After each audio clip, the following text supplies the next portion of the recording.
Bueno, muchísimas gracias a la presidenta de la Diputación de Palencia. No sé si se oye bien, sí. Y a los directores del hospital, de las Hermanas Hospitalarias de Palencia. Yo había venido a Palencia hace 20 y tantos años y me acordaba del románico. Lo que no sabía es que era el románico más importante de España, creí que era el segundo.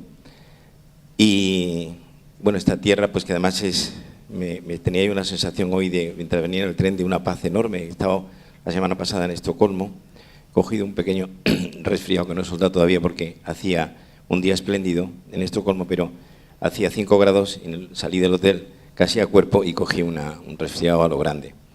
Y entonces pensaba yo, qué diferencia vivir en Madrid, 6 millones de habitantes, estar en Estocolmo hace unos días, o en Nueva York, o Palencia, que tiene 80.000 habitantes y que esto es una especie de oasis de paz. Esto es como un Valium, sale uno a la calle y se encuentra uno que la gente se para a saludarse. En Madrid no hay tiempo para nada.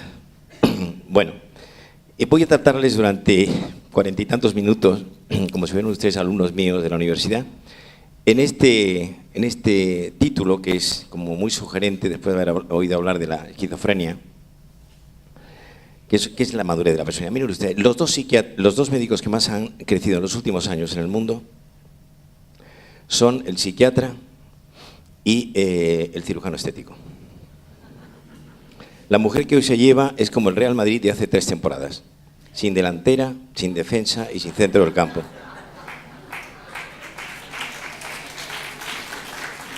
Y el psiquiatra es el médico de cabecera. Yo soy andaluz, toda mi familia es andaluza, todos estamos dedicados a la psiquiatría. Y yo cuando estaba en el colegio, cuando era un crío pues de 10, 12 años, pues me decían mis compañeros, hay que ver, tu padre es el médico de los locos, de los que están mal de la cabeza, ¿no? Yo veo mucha gente de Andalucía y de Extremadura y cuando vienen a la consulta, pues muchos me dicen, doctor Rojas, usted es médico de los nervios. Y digo, pues yo soy de los nervios, ¿no? Pero el psiquiatra se ha convertido en un médico muy cercano. Somos perforadores de superficies.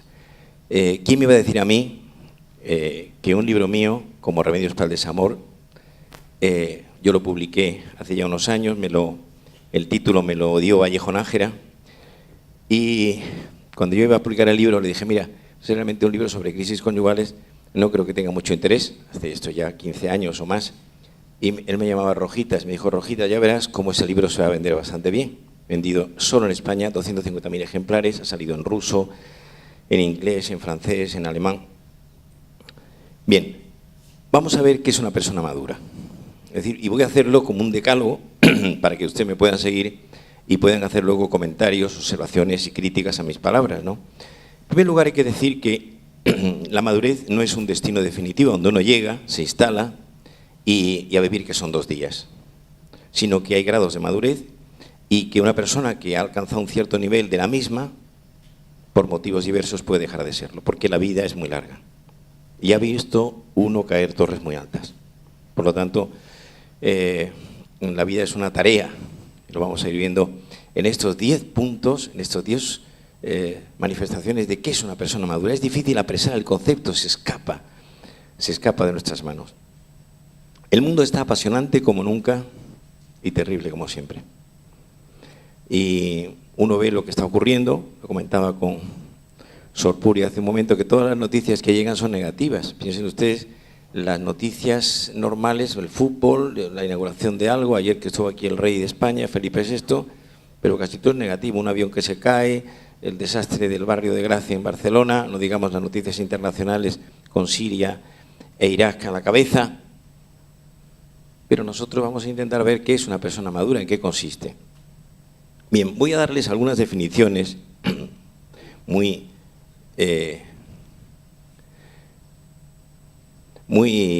generales sobre lo que es la personalidad. Vamos a hacer un pequeño recuerdo de la etimología. Hay varias palabras en la etimología de la palabra personalidad, que es prosopon y personale. Prosopon es una palabra de origen griego que significa cara o cabeza o máscara, mientras que personare era la máscara que se ponían los actores en la antigua Grecia en las representaciones teatrales, a través de la cual salía resonando la voz del actor. Ambas etimologías son muy sabrosas y nos van a dar nos van a encaminar a qué es el concepto, ¿no?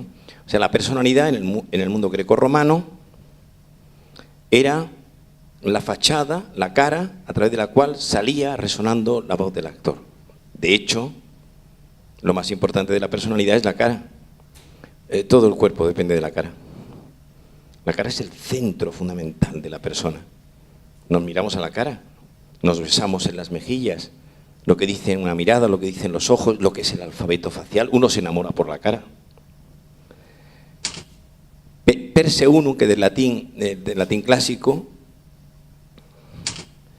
persum, del etrusco, que significa, era el espolón de los navíos, es decir, la parte de delante de un barco. Unum, del latín moderno, que significa lo único, lo singular. Nosotros, en nuestro equipo en Madrid, cuando vemos una persona por primera vez, cada paciente que llega por primera vez, pues está con nosotros unas 3 horas. Me decía hace poco un paciente: doctor, he estado en 2 días con ustedes más que un año en la Seguridad Social, porque claro, en la Seguridad Social, por desgracia, pues son 5 minutos, 6, 10, 11.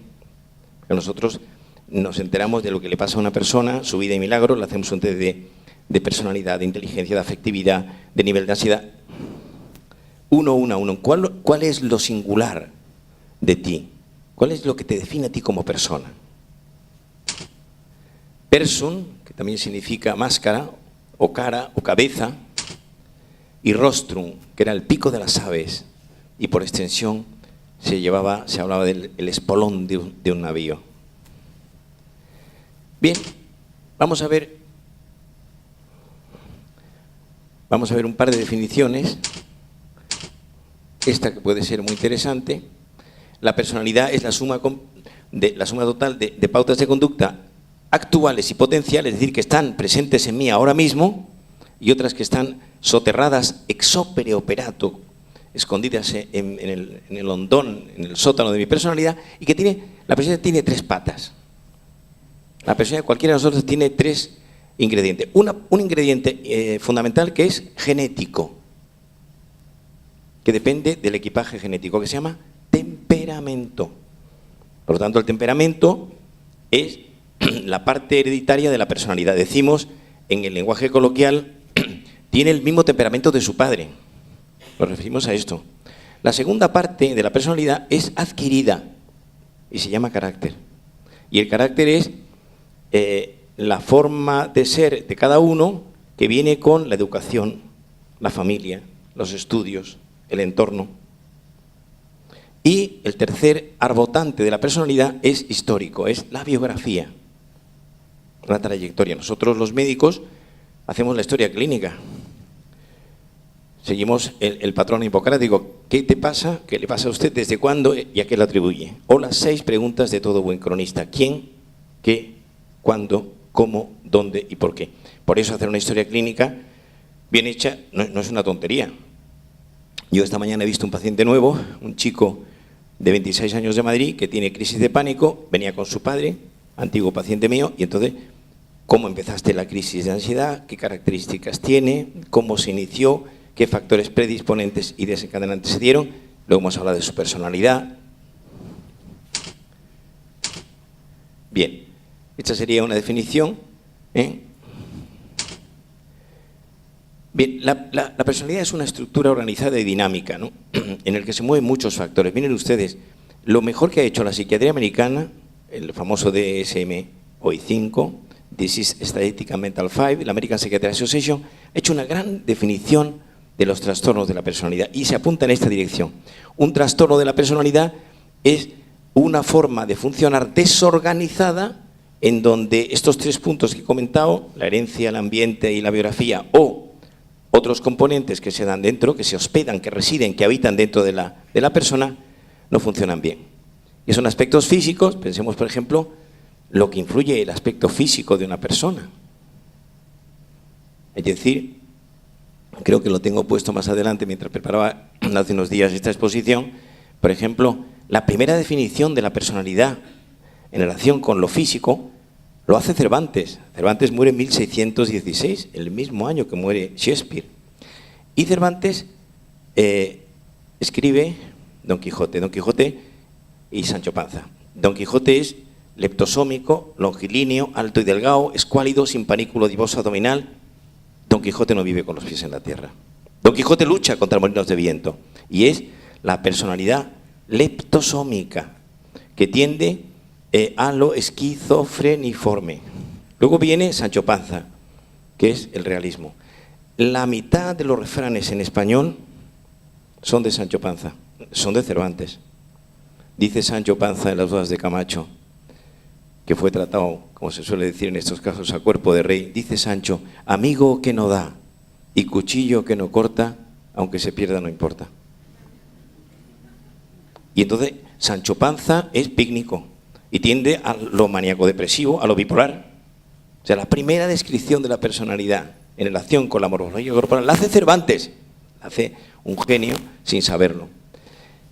Aspectos psicológicos, miren ustedes lo que es la psicología: la percepción, la memoria, el pensamiento, la inteligencia, la conciencia, un mar sin orillas. Aspectos sociales, dice Ortega y Gasset, los padres del pensamiento español: yo soy yo en mi circunstancia. Nosotros nos metemos en la circunstancia de nuestros pacientes, con quién vives, qué entorno tienes. Y finalmente, culturales. La cultura es libertad. La cultura es convertir cualquier cosa que uno hace en una pirueta inteligente. Y la cultura empieza por apagar la televisión, apagar internet, apagar las redes sociales y coger un libro. La ventana de entrada a la cultura es la lectura. Bien, entonces la personalidad es una unidad sintética, siempre en movimiento, o una complicada matriz de disposiciones biológicas y del aprendizaje. Hace un mes estaba yo en el Teatro Real de Madrid escuchando una sinfonía que me encanta, que es la sinfonía número 61, el concierto, mejor dicho, número 61 para violín y orquesta de Beethoven. Beethoven solo tiene uno. Y yo estaba en la zona central viendo a los profesores de música, pues había 50 o 60, el piano, el violín, el violonchelo, los instrumentos de viento. Pues bien, la personalidad es eso. La personalidad es el conjunto de instrumentos musicales que se dan en una orquesta. Mutatis mutandi es el conjunto de elementos psicológicos que son, pues, todo lo que he dicho antes: la memoria, la inteligencia, la afectividad, el mundo emocional. Y la persona es el director de orquesta, que está delante y que es capaz de aunar, de ensamblar toda esa serie de ingredientes tan diversos, dando lugar a una cosa que es la sinfonía, que es la conducta. Bien, otra definición: la personalidad es un patrón de conducta fuertemente arraigado que persiste a lo largo del tiempo. Es decir, una persona iracunda, que tiene una forma de ser con tendencia a perder el control, no se cura en una tarde porque uno le explica las bondades de ser dueño de sí mismo. Una persona desordenada, una persona apática, una persona sin voluntad, no cambia en una tarde. Es decir, que la personalidad tiene unas raíces sólidas, compactas, consistentes, pétreas, rocosas, que hay que ver lo que hay de genético, lo que hay adquirido y lo que hay de biográfico.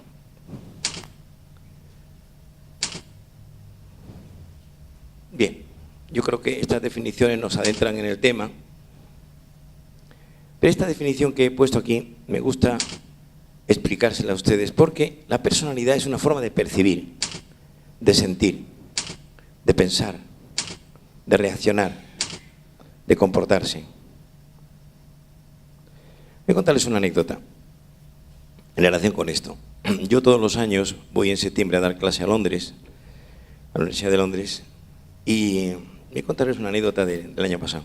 Estoy dando clase, casi todos los alumnos que tengo son asiáticos. Yo el mapa de Asia lo tengo bastante mal, entonces me voy apuntando a ver, pues uno es de Corea del Sur, otro es de Hanoi, otro es de China. Y la anécdota que les cuento a mis alumnos una mañana de clase es la siguiente: cojo el autobús, yo me quedo en el norte de la ciudad, en el barrio de Hampstead, cerca de la boca del metro de Finchley Road, y el autobús que cojo me encuentro con que el conductor, que es un chico negro, negro, no es café con leche, pues va cantando, va entre cantando y silbando. Sí, me quedo al lado, veo que hace las dos funciones de cobrar y de conducir, y le pregunto, ¿está usted muy contento? Y me dice, estoy muy contento. Y lovely day, es una palabra muy londinense, qué día más agradable. Y empecé a hablar con él, y cuando llegó un rato me pregunté, ¿usted a qué se dedica? Entonces, ¿usted es periodista? Digo, no, soy médico, soy profesor de medicina. ¿Y de qué especialidad? Digo, soy psiquiatra. Me dice, ¿qué tal la salud mental de los ingleses? Digo, me falta información. Ahí actué como diplomático. Y me digo, ¿por qué está usted contento? Y me dice, pues mire usted, estoy muy contento porque lo tengo casi todo. Vivo en Londres, me encanta esta ciudad, me gusta mucho, estoy en la compañía de autobuses de Londres, vivo muy cerca de aquí, a hora y media, digo, sí, aquí al lado. Tengo 2 hijos y yo empiezo con esto a mis alumnos londinenses. Miren ustedes, la felicidad no depende de la realidad, sino de la interpretación de la realidad. Un dato importante. Es decir, cómo yo valoro lo que yo tengo, porque en ese momento, en ese lunes o martes de Londres, del mes de septiembre, los financieros en la bolsa están con 3 móviles, preocupados por la subida y la bajada, muchos tomando ansiolíticos, y este conductor, que luego les pregunté, ¿where do you come from? Metí la pata y me dice, no, yo soy United Kingdom, yo soy de inglés. Mi abuelo era de Jamaica. Bueno, el crisol de culturas en Inglaterra. O sea, la personalidad es una forma de percibir. Es una forma de sentir. Los sentimientos, qué importantes son los sentimientos. Qué fácil es enamorarse y qué difícil mantenerse enamorado. Es una forma de pensar. Es decir, nuestra inteligencia, la inteligencia tiene 3 funciones fundamentales, que es, la primera es, nos ayuda a pensar, nos ayuda a sentir y nos facilita la actuación. Inteligencia es capacidad de síntesis. Inteligencia es saber distinguir lo accesorio de lo fundamental. Inteligencia es saber captar la realidad en su complejidad y en sus conexiones.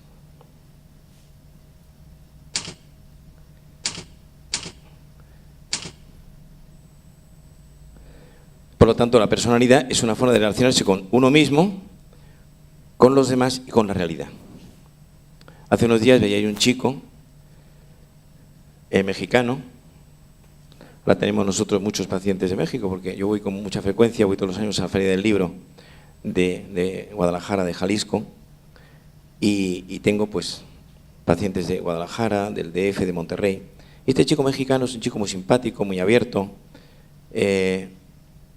con una inmadurez afectiva notarial. Se acaba de casar hace unos meses con un bellezón, una mexicana, que es un bellezón, también sin cabeza, y ya se han separado. Tienen un hijo que nació de penalti, fuera de juego, y entonces, bueno, y le digo, oye, pero vamos a ver, ¿y tú, el matrimonio cuánto ha durado? Dice, pues ha durado casi 7 u 8 meses, me parece mucho. Y le digo, pero vamos a ver, te voy a decir una cosa, hay una ley, igual que existe la ley de la gravedad en la física, hay una ley que es la ley de la gravedad psicológica o afectiva. Para estar bien con alguien hace falta estar primero bien con uno mismo. Entonces, le he recomendado 2 o 3 libros, uno de un americano con el que yo he estado, que dirige el Instituto de Psicología Conyugal de Washington, se llama Gottman. El libro se llama, se lo recomiendo a ustedes, 7 reglas de oro para vivir en pareja. Lo ha traducido al castellano la editorial Random House Mondadori. Y empieza a leer el libro y dice, mire usted, doctor Rojas, he querido tirar el libro por la ventana del hotel, porque lo que dice el libro es justo lo contrario de lo que yo he hecho. Entonces, un trocito de la madurez de la personalidad es la madurez afectiva o la inmadurez de los sentimientos. Pues bien, relacionarse con uno mismo, me llevo bien conmigo mismo, con los demás y con la realidad. Bien, voy a pasar un poco de largo en todo esto. El románico y el gótico son 2 formas de entender la arquitectura, ¿no? El mundo románico es un mundo más oscuro, del siglo 8, 9, 10 y 11, y el gótico es a posteriori, el tratamiento de la luz, el tratamiento del espacio, el mundo clásico y el mundo romántico. Haría una observación, llegado a este punto. El hombre clásico es el que describe la corriente de un río desde fuera. Está fuera del río. Y entonces la descripción que hace del torrente acuoso es fría, es objetiva, es desapasionada. En cambio, el hombre romántico describe la corriente de un río desde dentro. El borbotón del agua sube por las piernas y la descripción es viva, inmediata. Nosotros tenemos, la persona madura tiene que ser clásica y tiene que ser romántica, tiene que ser racional y tiene que ser afectiva. Demasiado racional, malo, y demasiado afectiva se cae en el sentimentalismo. Bien, no voy a hablar de esto, de lo apolíneo y lo dionisiaco, esto en la filosofía clásica. Bien, me interesa mucho, por ejemplo, todo el pensamiento clásico, Sócrates, Platón y Aristóteles, dan unas pinceladas ya muy interesantes sobre la personalidad y sobre la felicidad. Platón dice que la felicidad, por ejemplo, Sócrates, que consiste en la búsqueda de la verdad. Platón dice que es el amor, dice Platón en el banquete, amor es el deseo de engendrar en la belleza. Y Aristóteles, que dice que la felicidad consiste en encontrarse a sí mismo. Galeno, uno de los padres del pensamiento clásico, Hipócrates de la medicina, Cervantes, ya me he referido a él, Freud, el padre del psicoanálisis. Freud descubre, el gran descubrimiento de Freud, descubre un sótano, en donde un sótano escondido en los cuartos traseros de la personalidad, que gobierna nuestra conducta sin nosotros saberlo. Y Freud describe la teoría de las tres instancias de la personalidad.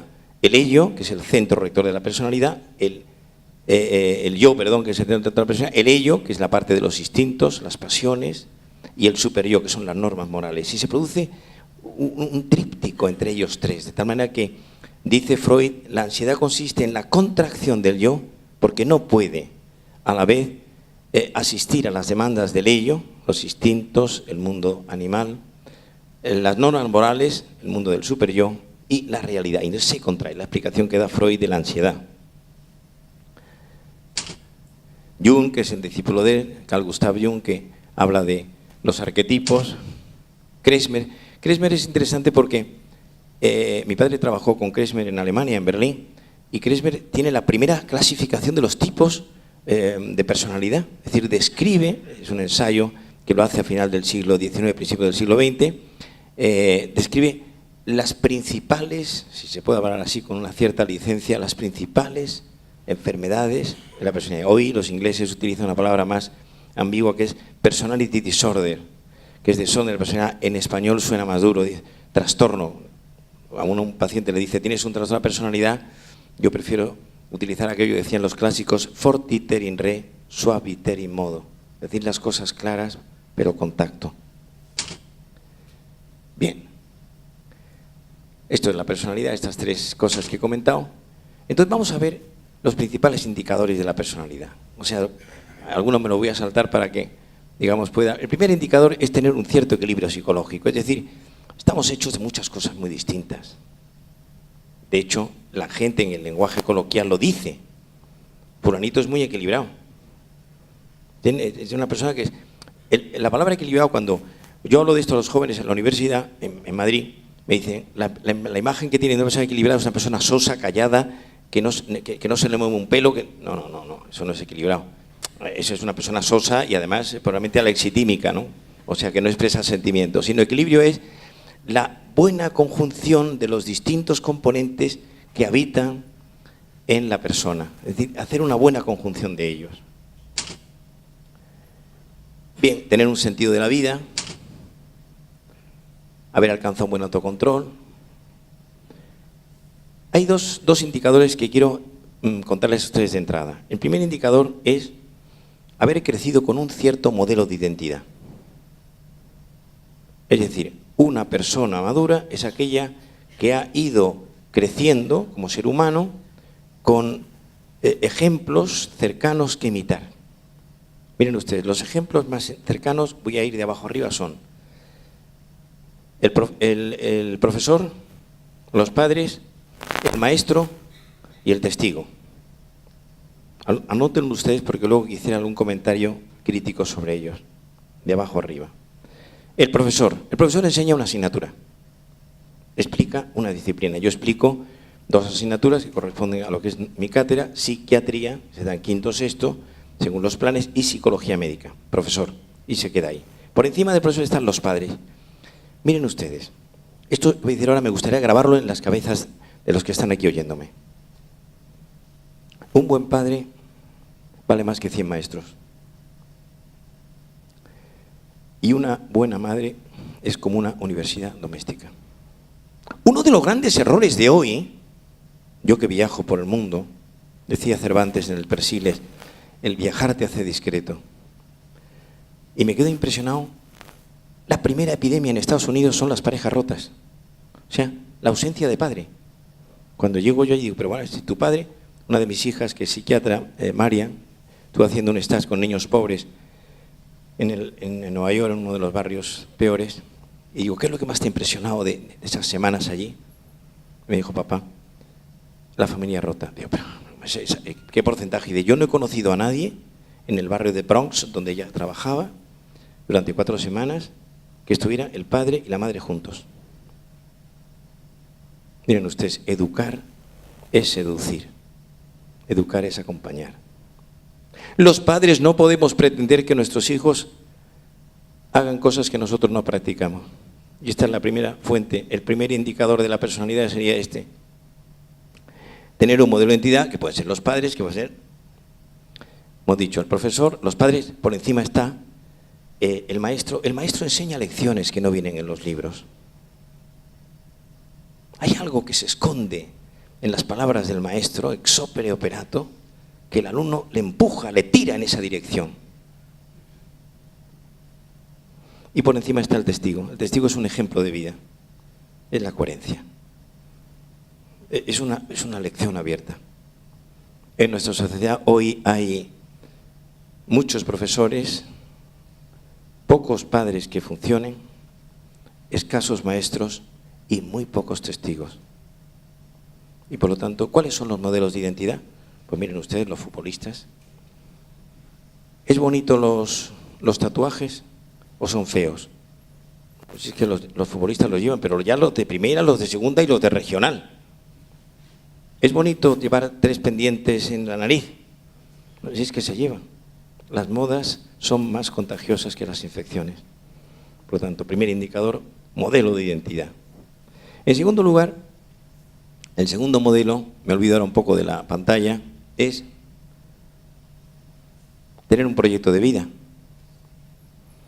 Una persona madura es aquella que tiene un proyecto de vida coherente y realista con 4 grandes notas en su seno. 4. Que son los 4 grandes argumentos de la vida, según dicen los que saben. Amor, trabajo, cultura y amistad. Y se mezclan, como decían las antiguas farmacias en Madrid, en el Madrid de los Austrias, mézclese según arte. En los medicamentos que se hacían en las farmacias, ¿no? Amor, el primer argumento de la vida es el amor, lo que el ser humano necesita es amor. Veo a la palabra amor desmoronada. A cualquier cosa le llamamos amor hoy. En segundo lugar, el trabajo es el gran acompañante de nuestra vida. Dice el eclesiástico, ama tu oficio y envejece en él. El amor por el trabajo bien hecho.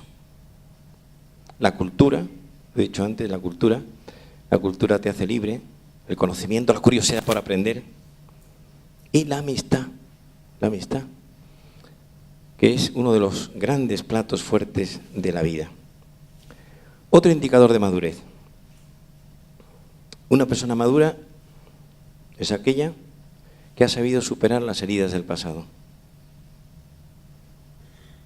Lo diría de una forma más, jugando con las palabras. La felicidad consiste en tener buena salud y mala memoria. La capacidad para olvidar las cosas negativas y los traumas del pasado es salud mental. Y al revés, una persona atrapada en los traumas de atrás se convierte en una persona agria, amargada, resentida y echada a perder. De hecho, la palabra resentimiento, que es una palabra que aparece en el diccionario de la lengua española, en el Coromines, dice en el siglo VIII, resentimiento significa sentirse dolido y no olvidar. Eso lo hacemos los psiquiatras. Los psiquiatras que hacemos psicoterapia, que no solo damos pastillas, sino que hacemos psicoterapia, le ayudamos a la gente a pasar las páginas tortuosas del pasado. Porque, dice Don Quijote, el mejor escribano echa un borrón. Cualquiera de nosotros, si analizamos nuestra vida con cierta profundidad, fallos, defectos, errores, metidas de pata.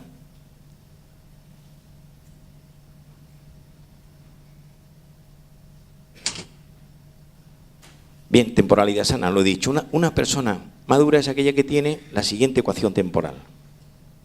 Vive instalado en el presente, ha superado, ha luchado por cerrar los capítulos negativos de atrás y vive sobre todo empapado de porvenir. O sea, la felicidad consiste en ilusión. La dimensión más rica de la vida es el futuro, lo que está por llegar. Vendrán tiempos mejores. Entonces, se trata de aunar bien estos tres componentes. Estar en la realidad. Es decir, esto que se dice en el lenguaje de la calle, tener los pies en la tierra, ¿no? Entonces, estar en la realidad significa muchas cosas. Por ejemplo, miren usted, se ha puesto de moda, como consecuencia del aluvión de trastorno de personalidad que hoy vemos, se ha puesto de moda el explicar a la gente su diagnóstico. Esto se llama, en la actualidad hay una palabra anglosajona que se llama insight, que se ha incorporado al lenguaje de la psiquiatría y de la psicología, y significa tener conciencia de. Entonces, a nosotros, a nuestros pacientes que tienen una personalidad que son legión, le decimos lo que tienen, le decimos, mira, tú tienes pues un desorden psicológico, incluso recomendamos. El 95% de nuestros pacientes tienen una libreta en donde vamos trabajando pautas de conducta, incluso los bipolares, o incluso las personas con una psicosis, salvo que sea un cuadro muy incapacitante como una esquizofrenia, en cuyo caso es más complicado, ¿no? Y en esa libreta hay 5 cosas, lo que se llama una terapia integral. Se le explica qué es la farmacoterapia. En un depresivo bipolar, la farmacoterapia es básica, es fundamental, es casi todo. Pero también se le explica qué significa estar eutímico y qué significa, porque muchos depresivos bipolares cuando están en la banda media y recuerdan cuando estaban eufóricos, dicen yo no me encuentro bien, y hay que explicarles en qué consiste estar en esa banda, en esa realidad que es la banda media, ¿no? Farmacoterapia, psicoterapia, son behavior guidelines, pautas de conducta. Es muy importante que sean muy concretas las pautas. El llevarlas en una libreta, yo esto lo aprendí en Nueva York, es que el paciente tiene algo con el que echar mano en un día malo. ¿Qué me pasa a mí? Por ejemplo, un punto muy importante de madurez es aprender a darle a las cosas que nos pasan la importancia que realmente tienen. Visión larga de la jugada. La gente que no tiene visión larga pues se ahoga, se destroza y de pronto pues, aparecen ideas de suicidio, desesperaciones, momentos terribles. Una especie, como digo, de justeza, de juicio, valoración moderada de los hechos, incluso de los positivos.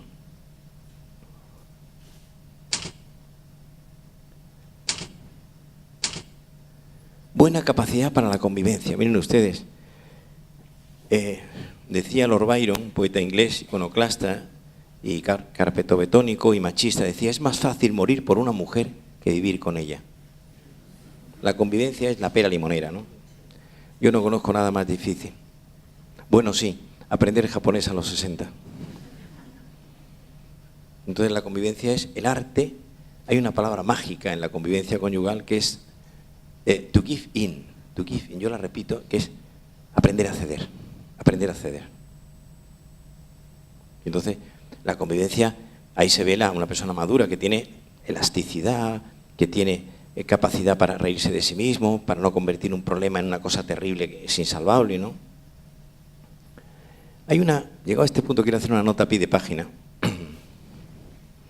Y es la enorme importancia que tiene la figura del psicólogo y del psiquiatra hoy en nuestra sociedad. Dice del libro de los Proverbios la siguiente: frater cuia utivatur a frater quasi civitas firma. El hermano que ayuda a otro hermano es como una ciudad amurallada. Eso es la psicoterapia. Ayudar a alguien a que mejore, a que se encuentre como ser humano, a que sea mejor persona, a que sea capaz de mirar a los demás, a que no se centre en el ombligo pensando todo el día en sí mismo. Entonces llegó a este punto, haría una observación, una nota a pie de página. Diferencia entre metas y objetivos. Las metas son muy generales. Voy a poner un ejemplo de esto. Los objetivos son medibles. En mi último libro, No te rindas, digo al final 3 consejos para no rendirse. Y uno de los consejos es este: diferencia entre metas y objetivos. Un ejemplo: crisis conyugal o dificultades conyugales. El que no tiene una dificultad conyugal es que está soltero o viudo. En la vida conyugal hay que trabajarla a fondo y día a día. Y cualquier descuido se paga caro. Crisis conyugal. Pensemos en una crisis de cierta importancia. Nosotros ahora, nuestro equipo, empezamos a ver desde hace ya unos años bastantes crisis conyugales. El que viene por una crisis es que quiere hacer algo por arreglarlo, porque otros van directamente, por desgracia, al abogado. Crisis conyugal. Dice alguien a principio del año: meta, que se arregle esto. Sí, pero que se arregle. Venga, objetivos. Los objetivos se miden. Evitar discusiones innecesarias. No sacar la lista de agravios del pasado. Aprender a perdonar. El perdón es un acto de amor. Te perdono. Porque el perdón se acompaña del olvido. Yo perdono pero no olvido. No, eso es nada, eso es papel mojado.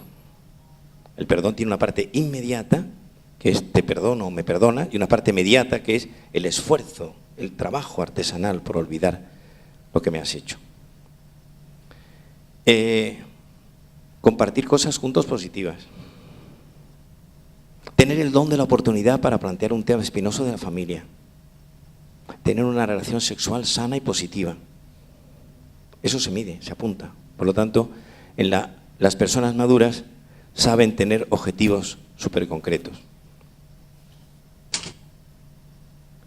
Bueno, madurez afectiva. Esta es una partecita. Yo he hablado mucho de este tema en otros contextos, solo de la madurez afectiva. ¿Qué es la madurez de los sentimientos? Pues saber gestionar el mundo emocional de forma adecuada. Entonces, qué fácil es que uno se enamore de otra persona, pero ¿qué significa eso? ¿Qué significa el amor? Dice un poeta español del siglo XII, Ibn Haz de Córdoba, en un texto antológico, El collar de la paloma, dice: corazón que no quiera sufrir dolores, pase la vida libre de amores. No hay amor sin sacrificio, no hay amor sin renuncia, en lo humano y en lo divino, no existe. Y entonces conocer las reglas. El primer gran tema es acertar en la elección. El primer gran tema de la madurez afectiva es acertar en la elección. Les cuento una anécdota del año pasado, mes de julio. Estoy en mi consulta de Madrid, viernes por la tarde, mes de julio, 35 grados en Madrid, todo el mundo pesado el fin de semana. Me llama, me dice la secretaria, una chica llamó 3 veces, con mucha insistencia, que tiene que hablar con usted, que es muy amiga suya, se llama fulanita de tal, y yo le he dicho que usted ya se estaba yendo, porque nosotros los viernes empezamos a las 10 y terminamos pues a las 5:30, a las 6, y entonces, bueno, pásame la llamada. Me dice: Enrique, te llamo porque, como sabes, me caso en septiembre, tú estás invitado a la boda. Ella lo sabía. Y me ha pasado una cosa muy gorda y tengo que contártela. Digo, bueno, esperamos al lunes. No. Me acordaba de eso que dicen en Andalucía: si tu mujer te pide que te tires por un tajo, pídele a Dios que sea abajo. Y digo, pues vente para acá. Viene a la consulta y me dice: bueno, ¿qué te pasa con tanta urgencia? Que tiene que ser hoy, viernes, a 30 y tantos grados, que está Madrid ardiendo. Pues mira, tú sabes que me caso con fulanito en septiembre y no sé con quién comentar este tema, pero yo desde hace 5 o 6 meses pues me aburro con mi novio. Miro el reloj, estamos en una cena y digo, uy, Dios mío, una hora más con este hombre. Y le digo, bueno, vamos a ver, pero fulanita, ¿pero tú estás enamorada de él? Dice, pues no lo sé. Mi suegra me adora. No, olvídate de tu suegra. Tú, pues mira, yo no sé qué ha pasado, pero Y entonces le digo, vamos a ver, el lunes vamos a ver y me vas a tener una serie de respuestas a estas preguntas. Primero, si le admiras. Segundo, si lo tienes en la cabeza. Tercero, si ves que es para ti importante formar un proyecto de vida con él. Cuarto, y le voy haciendo las 6 preguntas, viene a la semana siguiente y nada, digo, tú no estás enamorada. Pero es que tenemos 700 invitados. Digo, tú haz lo que te salga de los ovarios, le digo. Pero lo que está claro es que tú no estás enamorada de este hombre y no debes casarte. Dice un texto clásico, fundata enim era supra Petra. El edificio no se derrumbó porque estaba edificado sobre piedra. Hoy vemos muchos edificios conyugales, por falta de madurez afectiva, esta partecita, hechos con materiales de derrío. Y ahí entran las revistas del corazón diciendo, si se trata de personajes famosos, esto dura 6 meses, me juego una cena que esto dura 3. Plan divertido. Y efectivamente, semanas más tarde, pues esta chica hace lo que tenía que hacer, deja a este hombre y me dice, pero qué barbaridad. Digo, pues es que no estás enamorado. Estás enamorado y este chico, pues, mira, las parejas se mantienen enamoradas, le digo, por 3 cosas. Primero, por la admiración por el otro. Que es, a pesar de todo lo que ha pasado en la vida entre nosotros, hablo de cuando llevas casado, no sé, unos años, más tiempo, la admiración es que el otro tiene un valor sólido, fuerte, consistente. En segundo lugar, lo necesitas. Amar es necesitar. Y necesitas formar con él un proyecto de vida coherente y realista. Y en tercer lugar, crecimiento recíproco de la pareja. Un crecimiento armónico, no perfecto, porque el amor perfecto se da en el otro barrio, como la felicidad total y absoluta, ¿no? En este mundo hay que aspirar a una felicidad razonable, que es no pedirle peras al olmo, ¿no? Bien, este es un punto, como digo, pues muy interesante y iríamos para ahí. Bien, aquí, no, aquí me quedo. Entonces, desde el punto de vista de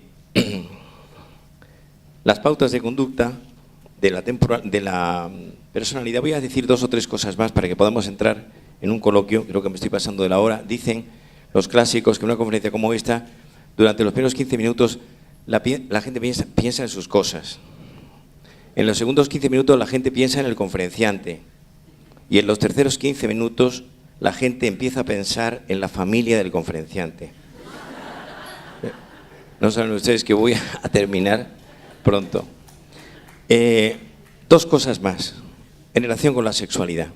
Una persona madura es aquella que sabe tener la sexualidad en tercer o cuarto plano de sus intereses, salvo que se trate de un adolescente o de un joven.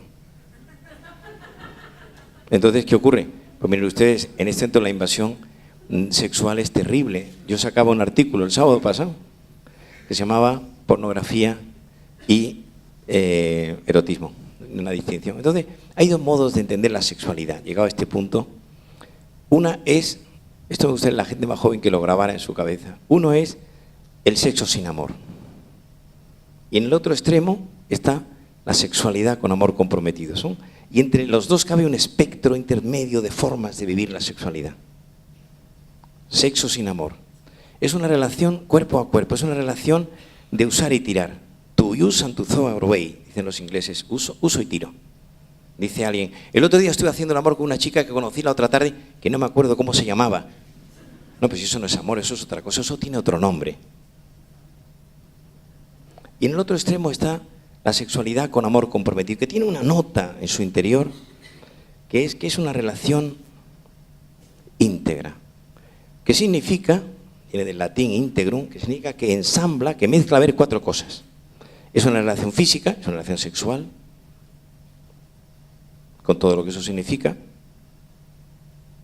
Es una relación psicológica, es decir, hay un intercambio de patrimonios psicológicos entre los 2.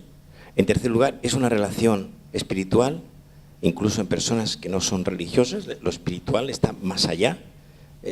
No son 2 animales que se aparean en el campo. Y en cuarto lugar, es una relación biográfica, 2 historias se cruzan. Es una gran sinfonía. La primera, la relación sexual sin amor comprometido, es una relación cuerpo a cuerpo. La segunda es una relación de persona a persona. te ayuda a crecer como ser humano. También ustedes, estamos viendo lo que ocurre en este momento en la sociedad, una sociedad en donde la industria pornográfica en Estados Unidos es brutal, es tremendo, ¿no? En países como Suecia, por ejemplo, los chicos jóvenes, pues claro, les cuesta mucho entender que un señor se case para toda la vida con otra persona cuando la oferta de sexo, de salidas y de entradas es muy grande. Por lo tanto, ese sería otro componente. Y luego, finalmente, voy a terminar con esto, una persona madura es aquella que tiene como ingrediente fundamental de su comportamiento sentido del humor. Es decir, la capacidad para reírse de sí mismo, para no dramatizar, para tener, digamos, un temple ante las adversidades de la vida. Hoy se ha puesto de moda, en los últimos años, hemos tenido un congreso en Madrid la semana pasada, en el Colegio de Médicos de Madrid, sobre la resiliencia. La resiliencia es un concepto que arranca fundamentalmente de un psiquiatra judío sefardita francés que se llama Boris Cyrulnik, y no sé si uno de ustedes conoce la historia. Cyrulnik vio morir a sus padres en el campo de Auschwitz, en la cámara de gas, a sus padres y a dos hermanos, y él se escapó por debajo de la verja, pesaba nada, era un manojo de huesos, y se escapó. Y estuvo deambulando por las cercanías de ese campo durante una serie de días. Y él pensaba tres cosas, quería tres cosas. Él quería tener una familia que lo acogiera, estudiar medicina y ser psiquiatra. Y las consiguió las tres. Y entonces dice Cyrulnik, este es el tema de la resiliencia, por mucho que tú hayas sufrido en la vida, por muchas adversidades que te hayan pasado, el final lo escribes tú. El fracaso enseña lo que el éxito oculta. El gran educador, dicen los resilientes, son las derrotas, son los fracasos de los que se aprenden lecciones positivas. Yo he visto gente que ha empezado a triunfar muy joven y ha sido el desastre total al cabo de unos años. Y al revés, he visto gente que ha tenido fracasos iniciales en temas importantes y cómo se ha crecido en la adversidad. Bien, voy a terminar una pincelada sobre la felicidad. Se ha dicho muchas veces que la felicidad se encontró en un hombre que no tenía ni camisa. Ya he dicho antes esa pequeña anotación de que la felicidad tiene que ver cómo uno contempla la realidad. Pero voy a decirles dos o tres cosas sobre la felicidad. En primer lugar, la felicidad no está en la posada, sino en medio del camino. La felicidad es una forma de contemplar la realidad. La felicidad consiste en estar contento con uno mismo al comprobar que hay una buena relación entre lo que uno ha deseado y lo que uno ha conseguido. La felicidad consiste en la administración inteligente del deseo. Y, siguiendo el curso de las ideas que les he dicho, la felicidad consiste en estar contento con uno mismo al comprobar que el proyecto de vida personal está funcionando relativamente bien. Con esos cuatro grandes temas que he comentado: amor, no hay felicidad sin amor; trabajo, el trabajo es una pieza decisiva en el organigrama de cualquier ser humano; la cultura, la capacidad para ir contracorriente; y la amistad. La amistad es el plato fuerte en el banquete de la vida. Y la amistad se podría representar como una pirámide. La mayoría de las amistades quedan en la banda media baja o en la banda media alta de esa pirámide. Pocas ascienden hacia arriba, son amistades íntimas. Pues bien, la amistad se hace de confidencias y se deshace con indiscreciones.